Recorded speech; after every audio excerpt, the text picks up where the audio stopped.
নমস্কার বন্ধুরা, আজ আমি তোমাদের সাথে শেয়ার করব চিংড়ি মাছ দিয়ে কচুর লতি রেসিপি। তো এই রেসিপিটা আমি আজকে কিভাবে বানাবো তোমরা প্রথম থেকে শেষ পর্যন্ত আমার সঙ্গে থাকো, দেখতে থাকো। তো এই রেসিপিটা বানানোর জন্য কচুর লতিটা ভালো করে কিন্তু আমি ছাড়িয়ে নেব। এই যে আঁশগুলো দেখছো লতির, এইগুলো ছাড়িয়ে নেব। আর কত মোটা মোটা দেখতেই পাচ্ছ, কচুর লতিগুলো ভীষণ সুন্দর পেয়েছি আমি। আর এই কচুর লতিগুলো কিভাবে ছাড়ায় সেটা তোমরা একটু দেখে নাও, যারা নতুন একদম জানো না তাদের জন্য। আর যারা পারো তারা তো খুব সুন্দরভাবে রেসিপি বানাও। তো দেখে নাও আমার একবার আমি কিভাবে ছাড়াচ্ছি। এইভাবে প্রত্যেকটা আঁশ কিন্তু ছাড়িয়ে নিতে হবে, আর সত্যি কথা অনেক সময় লাগে। যাই হোক, ভালো করে ছাড়িয়ে কেটে ধুয়ে নিয়েছি। আর এখানে দেখো রেসিপিটা বানানোর জন্য আমি সর্ষের তেল দিয়ে নিয়েছি। আমি এখানে একটা বড় সাইজের পেঁয়াজ কিন্তু কুচি করে নিয়েছি, আর সেটাই এখন তেলে আমি দিয়ে দিলাম। আর এই পেঁয়াজটা ভালো করে কিন্তু ফ্রাই করে নেব।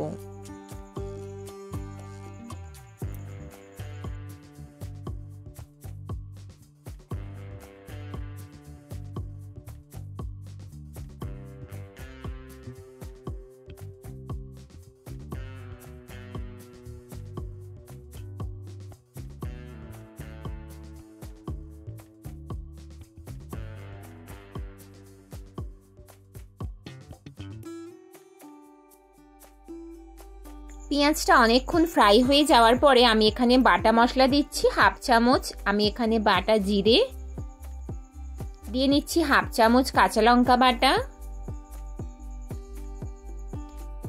দিয়ে নিচ্ছি। আমি এখানে আদা বাটা হাফ চামচ, একটু নাড়িয়ে চাড়িয়ে দিয়ে দেব এখানে একদম হাফ চামচেরও কম রসুন বাটা। এই মশলাগুলো দিয়ে ভালো করে একটুখানি কিছুক্ষণ কষিয়ে নেব। এইভাবে কষতে কষতে যখন হালকা একটা গন্ধ ছাড়বে তখনই আমি এখানে গুঁড়ো মশলাগুলো দিয়ে নেব। গুঁড়ো মশলার মধ্যে হলুদ গুঁড়ো, ধনে গুঁড়ো, স্বাদ মতো লবণ, আর অবশ্যই কাশ্মীরি রেড চিলি পাউডার কালারের জন্য। তোমরা চাইলে Kashmiri red chilli powder skip করতে পারো, আমি এখানে ব্যবহার করব। তো প্রত্যেকটা এইভাবে গুঁড়ো মশলা দেওয়ার পরে ভালো করে আবারও নাড়িয়ে চাড়িয়ে কিন্তু মশলাটা কষিয়ে নেব।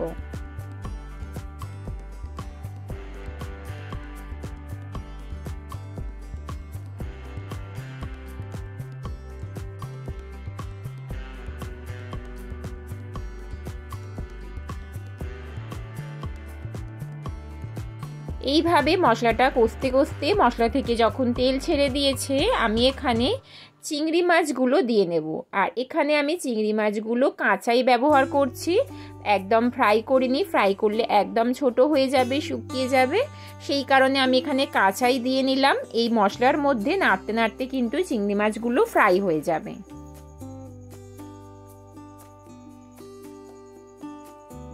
সব চিংড়ি মাছ আমি এইভাবে দিয়ে কিছুক্ষণ নাড়াচাড়া করে ভালো করে মশলাটা কষিয়ে নেব। আর চিংড়ি মাছটাও কিন্তু একদিকে ফ্রাই হতে থাকবে।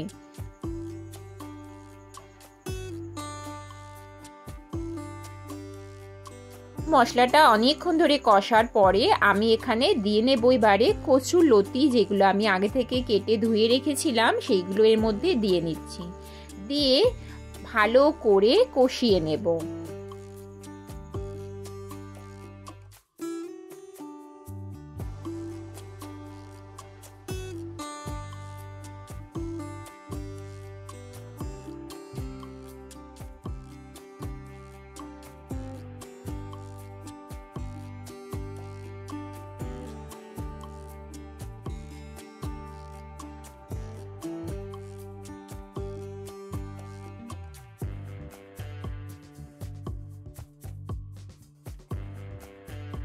কচুর লতির সাথে এইভাবে মশলাটা অনেকক্ষণ ধরে কষিয়ে নেবার পরে যখন হালকা একটু তেল ছাড়বে তখনই আমি এখানে জল ব্যবহার করব। আর কচুর লতি তো যখনই নাড়াচাড়া করতে করতে অনেকটা সেদ্ধ হয়ে গেছে, তো সেই কারণে আমি এখানে জলের পরিমাণটা একদমই কম দেব।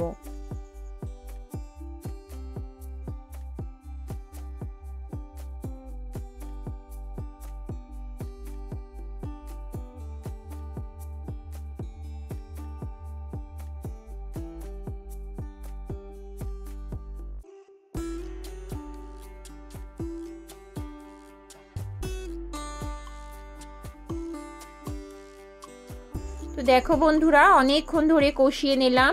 নেওয়ার পরে আমি এখানে একটু জল দিয়ে নেব। জলের পরিমাণটা অল্পই দেব, কারণ কচুরলতি তো অনেকটাই সেদ্ধ হয়ে গেছে, তো সেই কারণে অল্প পরিমাণ এখানে আমি জল ব্যবহার করলাম। জল দিয়ে নাড়াচাড়া করে একটা ঢাকনার সাহায্যে ঢাকা দিয়ে দেব।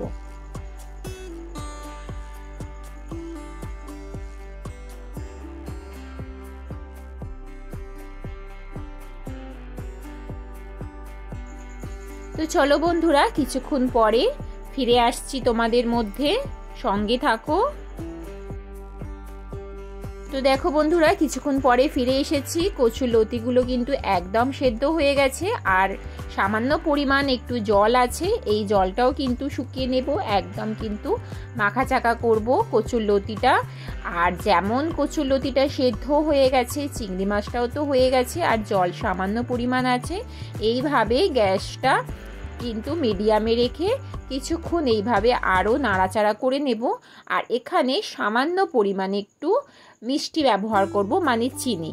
তোমরা যদি চিনিটা অ্যাভয়েড করতে চাও করতে পারো, কিন্তু স্বাদ ব্যালেন্সের জন্য এখানে চিনি দিলে কিন্তু খুব সুন্দর হয়। আর সামান্য একটু পরিমাণ গরম মশলা গুঁড়ো, এই দুটো জিনিস দিয়ে কিন্তু আমি রেসিপিটা নামিয়ে নেব।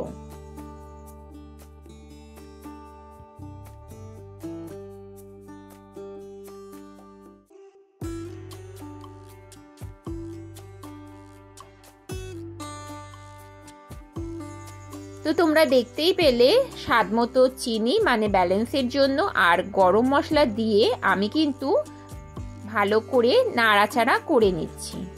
এইভাবে কিছুক্ষণ ধরে নাড়াচাড়া করেছি। আর এবারে কিন্তু রেসিপিটা আমি একটা পাত্রে সার্ভ করে নেব।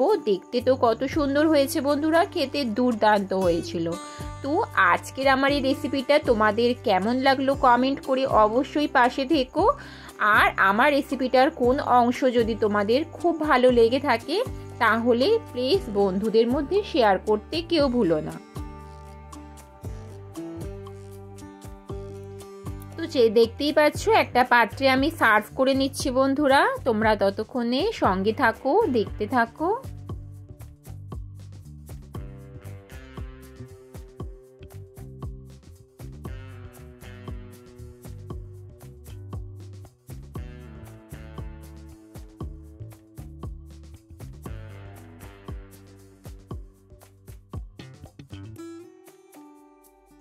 তো বন্ধুরা, চিংড়ি মাছ দিয়ে কচুরলতি রেসিপি তো রেডি হয়ে গেছে। দেখতে তো খুব সুন্দর হয়েছে, খেতেও ভীষণ সুন্দর হয়েছিল।